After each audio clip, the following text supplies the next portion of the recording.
Hey everyone! If you've ever wanted to break free from the daily grind, we're about to walk through a really powerful playbook for building your own path to financial freedom.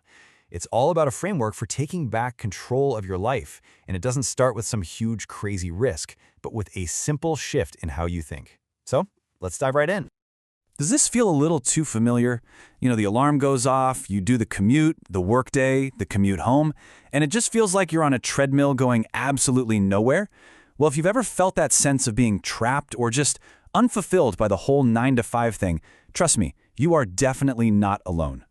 In fact, check out this number. A staggering 85% of workers all over the world say they're disengaged from their jobs. That means they're not really invested, not really happy at work. That's a crazy high number, and it just goes to show that this desire for something more, for a totally different path, is pretty much a universal feeling. And that feeling leads us to a really crucial first step. We have to completely rethink the very idea of the 9-to-5. We've got to challenge these ideas we've had drilled into us our whole lives about what's safe and what's risky when it comes to a career. We're all taught that a 9-to-5 is the safe bet because of the stable salary, right? But let's flip that on its head for a second. When you really think about it, having just one employer means you have a single point of failure. If that one job goes away, so does all your income. Now look at the other column, a well-planned startup where you, and this is key, keep your day job. All of a sudden, the risk just plummets. Your bills are paid, you don't need a bunch of capital, and the potential upside is just huge. Maybe the biggest risk of all is spending the one life you have not going after what truly makes you excited. Okay, so if you don't need some revolutionary, brand new idea, what do you need? Well, the answer lies in a super powerful mental model that the world's best entrepreneurs have been using for centuries. It's called the art of cloning. Now, what does cloning actually mean here? It's not about being unoriginal, it's about being incredibly smart. Instead of trying to invent something from scratch, you find a business idea that's already proven to work and you just adapt it or improve on it or maybe bring it to a whole new audience. You're basically getting to stand on the shoulders of giants. And if you're thinking this is just some weird theory, take a look at this list. These are some of the most successful cloners in history. Bill Gates, he didn't invent the word processor. He saw what was working and just made it better and more accessible. Sam Walton relentlessly cloned great retail ideas for Walmart.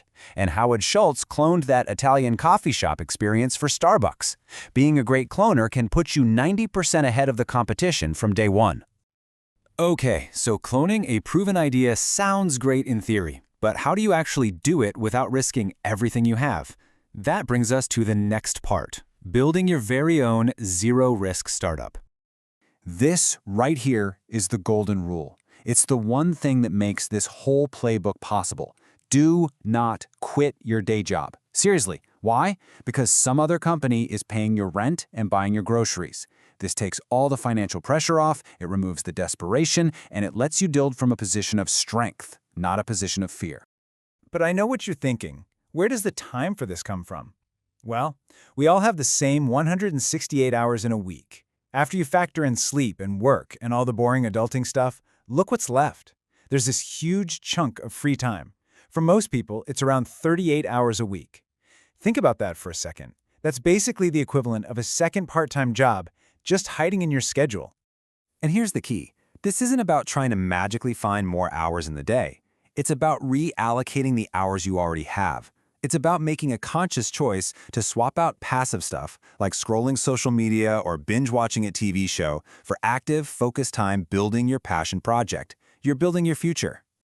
And this quote right here is the ultimate gut check. If the idea of working on your project doesn't feel more exciting, more compelling, more energizing than watching your favorite show, then it might not be the right idea for you. The whole point of this isn't just to make money, it's to get your unique music out into the world. It really has to be something you're genuinely passionate about. Now, how do you make sure that music is something the world actually wants to hear? You don't guess, you let your customers tell you. You start with your idea, you create a really simple version of it, a prototype, and then, and this is the most important part, you listen.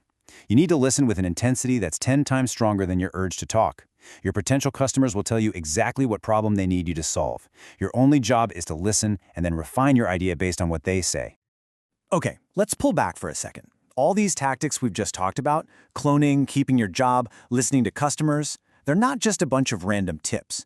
They're all part of a single, really powerful philosophy for making decisions. Win big, lose little. This approach, which is sometimes called the Dando philosophy, completely changes how you look at opportunities. The first question you ask isn't, how much can I make? The very first question is always, how much can I possibly lose? The whole goal is to find these bets where the potential upside is absolutely massive and the downside is tiny or maybe even zero. It all really boils down to this one powerful phrase: heads I win, tails I don't lose much.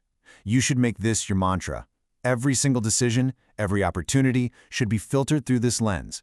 If you win big. If you lose, it barely even matters. It's basically a free shot at success. And we see this philosophy everywhere in successful businesses. I mean, think of Virgin Atlantic's founder leasing his first plane instead of buying it. That's using creativity instead of capital. Or a barber who tests a new location just one day a week before they commit to a huge lease. That's starting small. It's all about being absolutely obsessed with keeping costs down and always looking for those offering gaps, needs in the market that just aren't being met. So, you've launched your zero-risk startup, and it's starting to bring in some cash. What's next? Well, this is where we move from just creating an income stream to building a true, long-term wealth engine. To really understand this, you need to know one simple but pretty profound financial hack. It's the rule of 72. It's just a quick way to estimate how long it's going to take for your money to double. You just divide the number 72 by whatever your annual rate of return is. So at a 10% return, your money doubles about every 7.2 years. It's a simple little tool, but it unlocks the absolute magic of compounding. And what is the magic of compounding? Here's a mind-blowing but true story. Back in 1623, the island of Manhattan was sold for about $23. Now, if that $23 had just been invested at a modest 7% return, look what happens. 100 years later, it's $23,000. Another 100 years, $23 million. Fast forward all the way to today, and that initial $23 would have compounded into an astonishing 23 times trillion dollars. That's the incredible hockey stick power of time.